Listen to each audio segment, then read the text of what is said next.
Hi friends, स्वागत है आपका अपने चैनल नवीन शर्मा क्लासरूम में। आज हम लेकर आए आपके लिए सी लैंग्वेज प्रोग्रामिंग का एक और ट्यूटोरियल। और आज के ट्यूटोरियल में हम बात करेंगे फंडामेंटल्स ऑफ सी वेरिएबल्स के बारे में।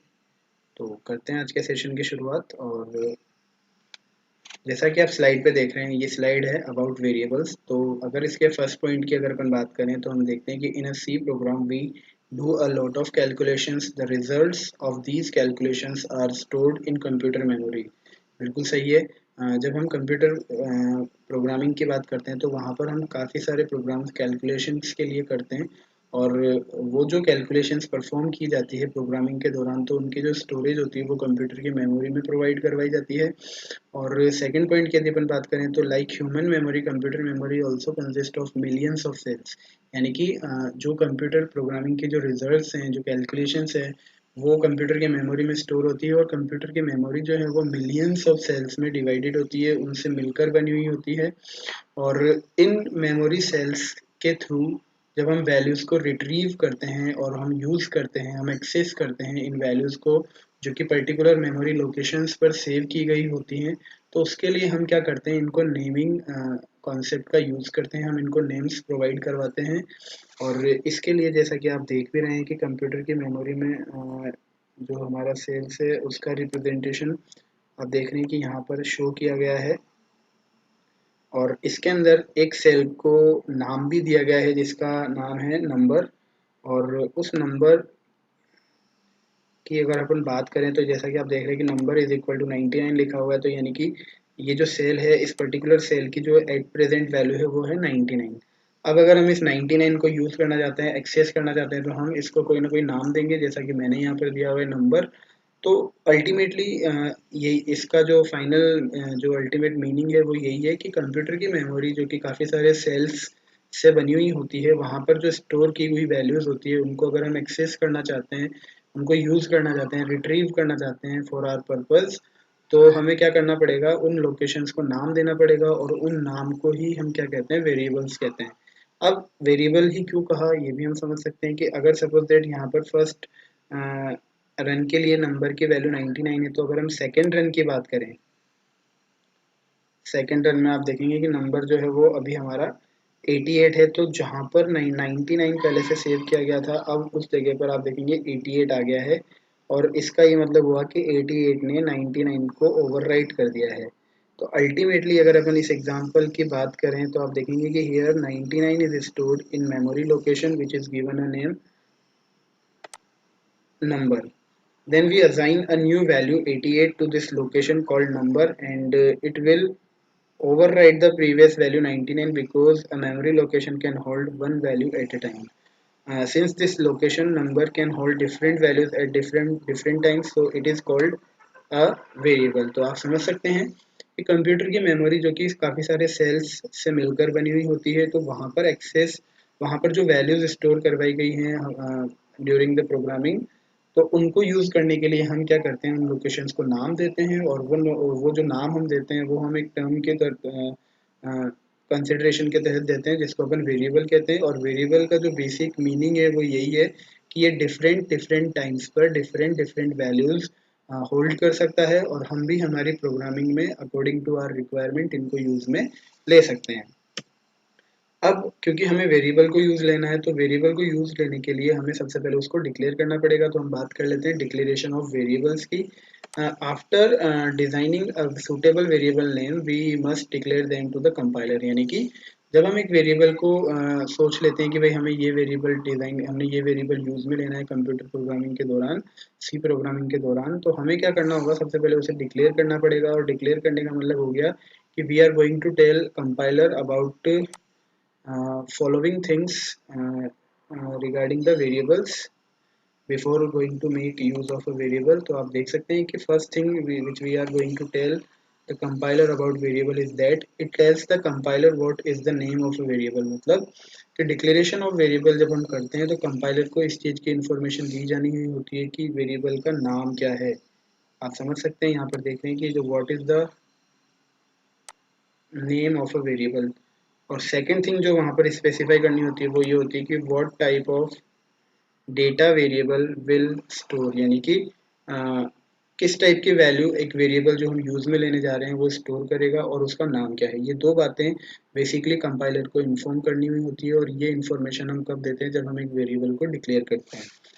अब अगर हम बात करें एक यहाँ पर वेरिएबल डिक्लेरेशन के लिए, तो फर्स्ट होता है प्राइमरी टाइप का डिक्लेरेशन, जिसका सिंटेक्स है, अगर आप ध्यान से देखें तो यहाँ पर जो सिंटेक्स है उसमें सबसे पहले हमें डेटा टाइप मेंशन करना पड़ता है। डेटा टाइप यहाँ पर कुछ भी हो सकता है, जैसे integer, float, short int, characters, कुछ भी यहाँ पर हम हमारी रिक्वायरमेंट के अकॉर्डिंग दे सकते हैं। और फिर आप देख रहे हैं V1, V2 and so on, यहाँ पर ये एक सीरीज सीक्वेंस है, V1 V2 से लेकर के Vn तक की कॉमा सेपरेटेड लिस्ट है। और एक ध्यान में देने वाली बात ये है कि लास्ट में यहाँ पर एक सेमीकोलन भी लगाना जरूरी है।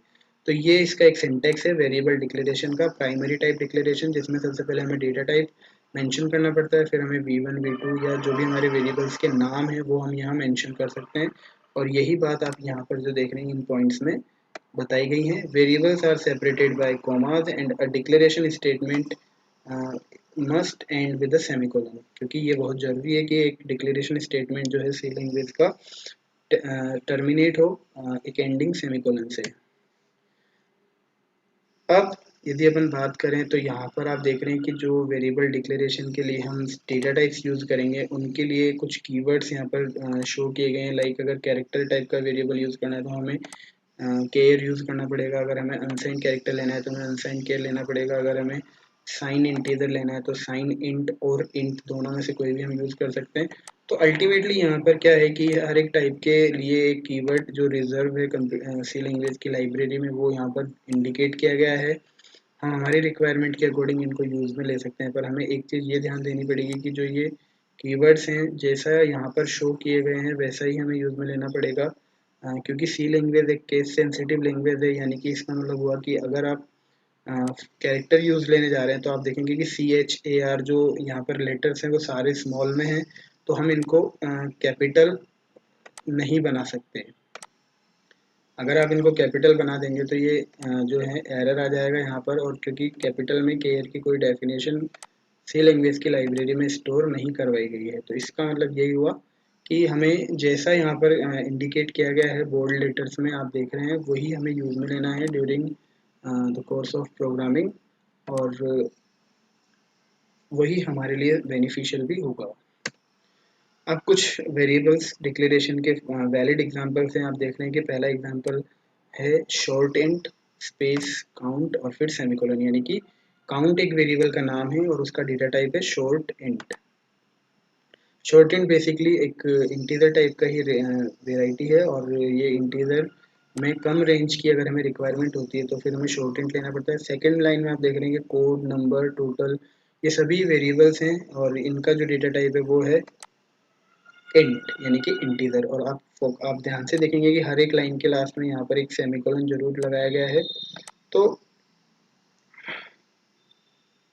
जो मेन यहाँ पर टारगेट है वो यही है कि यहाँ पर हमें ये देखना है कि जो डेटा टाइप मेंशन कर रहे हैं, वेरिएबल नेम हम मेंशन कर रहे हैं, और उन सब के बाद में सेमीकोलन यहाँ पर जरूर आए। एक चीज़ हमें और ध्यान से देखनी चाहिए कि डिक्लेरेशन और वेरिएबल है वहाँ पर सूटेबल डेटा टाइप हमें जरूर लेना चाहिए, क्योंकि आगे ये वेरिएबल्स ही हमें प्रोग्रामिंग के लिए हमें हमारे अकॉर्डिंग एफिशिएंट रिजल्ट्स प्रोवाइड कर सकते हैं यदि हमने डेटा टाइप सूटेबल और अप्रोप्रिएट लिया हुआ है तो।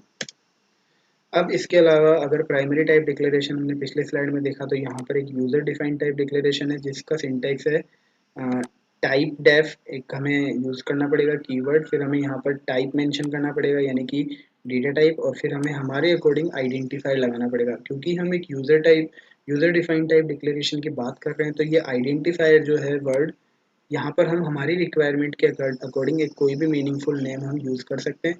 और अल्टीमेटली यदि हम अदर वर्ड्स में बात करें तो हम क्या कर रहे हैं, जो प्राइमरी टाइप के डेटा टाइप्स हैं उनको अगर कोई दूसरा सिनोनिम देना चाहते हैं जो मीनिंगफुल लगे इन आवर प्रोग्राम, तो उसके लिए हमें ये वाला जो तरीका है वो काम में लेना चाहिए, जो कि यूज़र डिफाइंड टाइप डिक्लेरेशन के लिए बेसिकली हम यूज़ में लेते हैं। अब फॉर एग्जाम्पल अगर अपन बात करें तो आप देखेंगे कि टाइप डेफ फिर इंट यहाँ पर यूज में लिया गया है, और फिर आप देख रहे हैं कि इंट को ही एक नया नाम दिया गया है यूनिट्स, और सेमीकोलन तो हमें लगाना ही है। सिमिलरली टाइप डेफ यहाँ पर लिया गया है फ्लोट के लिए, और फ्लोट को एक नया नाम दिया गया है मार्क्स।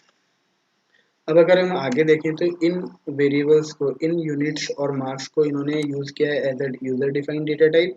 और इन टाइप्स के जो वेरिएबल डिक्लेयर किए हैं, बैच 1, बैच 2, नेम 1, 50, नेम 250, ये तो नेम हो गए।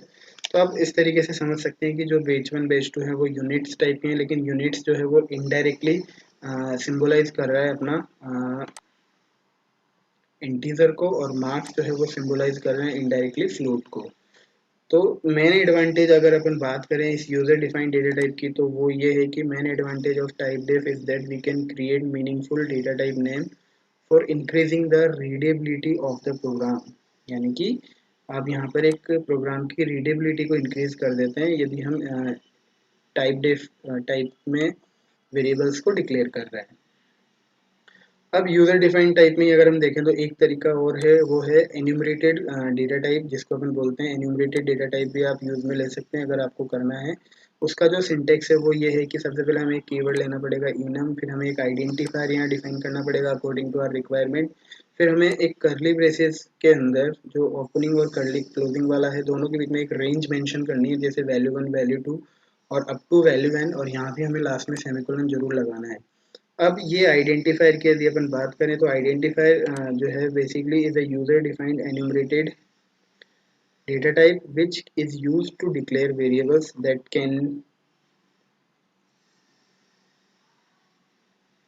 have values enclosed within the braces that are called enumeration constant। मतलब अगर हम आइडेंटिफायर की बात करें तो आइडेंटिफायर कोई भी यूजर डिफाइंड नेम हो सकता है, और उसकी जो वैल्यूज है वो ओपनिंग कर्ली ब्रेस से क्लोजिंग कर्ली ब्रेस के बीच जो ये वैल्यू 1 वैल्यू 2 और अप टू वैल्यू n है, इनकी इनकी में से कोई भी एक वैल्यू ये ले सकता है, जो भी हम इसके लिए आगे यूज में लेंगे। अब क्योंकि हमने यहाँ पर ये वैल्यूज डिफाइन कर ली और इसका एक आइडेंटिफायर डिफाइन कर दिया, तो अब हम क्या कर सकते हैं, इसी को आगे फर्दर यूज करेंगे to declare variable of that particular identifier type. यानी कि V1, V2 और V1 Vn जो है वो बेसिकली उस आइडेंटिफायर के टाइप के वेरिएबल हैं जो हमने ऊपर enum में आप देख सकते हैं डिक्लेयर यूज किया हुआ है।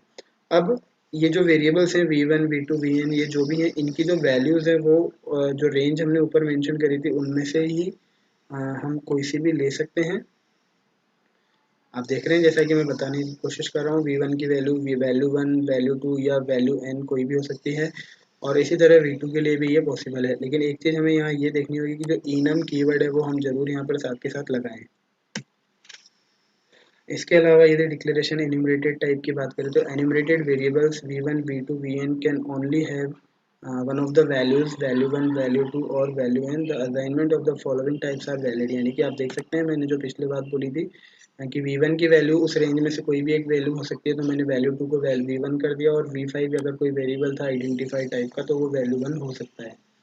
अब अगर हम यहाँ एग्जांपल की बात करें तो सपोज दैट हमने एक आइडेंटिफायर डिक्लेयर किया डे, जिसको इन्यूमरेटेड कांस्टेंट हमने प्रोवाइड करवाया फ्रॉम मंडे टू, आप देख सकते हैं संडे। और अब हमने इस डे आइडेंटिफायर के कुछ वेरिएबल डिक्लेयर करे जिनका नाम था वीक स्टार्ट यानी कि वीक एसटी, और वीक एंड यानी कि वीक अंडरस्कोर एंड। तो आप देख सकते हैं कि वीक एसटी की वैल्यू यहाँ पर मंडे दी गई है और वीक एंड की वैल्यू यहाँ पर फ्राइडे दी गई है, जो कि आप देख सकते हैं मंडे और फ्राइडे जो है बेसिकली उसी रेंज का पार्ट है जो हमने ऊपर यहाँ पर मेंशन किया हुआ है। तो अल्टीमेटली कंपाइलर यहाँ पर यही काम करने की कोशिश कर रहा है कि जो वीक एसटी और वीक एंड है उनकी वैल्यूज़ हमें मंडे ट्यूसडे या जो रेंज हमने ऊपर मेंशन करी उसी में से ली जाए, ये कंपाइलर का काम है। इसके अलावा कंपाइलर एक काम और करता है कि जो रेंज हम ऊपर असाइन करते हैं value value value 1 value 2 value 3, उसमें वो एक प्रॉपर इंडेक्सिंग भी अपने अकॉर्डिंग ऑटोमेटिकली यहाँ पर असाइन कर देता है। जैसे कि आप देख रहे हैं कि वैल्यू 1 जो है उसको 0 मिल जाएगा, वैल्यू 2 को यहाँ पर 1 मिल जाएगा। तो ये भी एक कॉन्सेप्ट है जो ऑटोमेटिकली यूज़ करता है कंपाइलर अपने अकॉर्डिंग। इस और इस चीज़ को इंडिकेट यहाँ पर आप देख रहे हैं किया गया है। मंडे के लिए इंडेक्सिंग 1 हो जाएगी, ट्यूसडे के लिए अप्रोप्रिएटली ये 2 ले लेगा, फिर वेडनेसडे के लिए 3 हो जाएगा। और अगर हम मंडे को छोड़ के अगर मान लीजिए मैंने ट्यूसडे को 1 किया है तो फिर वो फर्दर जो आगे के डेज हैं उनको वो 2 3 4 5 ले लेगा। तो अल्टीमेटली जो कॉन्सेप्ट है वो यही है कि यहाँ पर जो रेंज मेंशन की गई है उनके बीच का जो डिफरेंस है वो 1 होता है, और जो इनिशियल वैल्यू है उससे फिर उसके बाद वालों की जो इंक्रीमेंट होती है वो बाय 1 यहाँ पर होती चली जाती है इंडेक्सेस के बीच में। तो ये बेसिकली डिक्लेरेशन ऑफ वेरिएबल्स के बारे में हमने आज एक थ्योरेटिकली प्रेजेंटेशन को हमने इसको पढ़ा, और इसी के साथ हमारा जो आज का सेशन है वो कंप्लीट होता है। Thank you so much, have a nice day, good bye.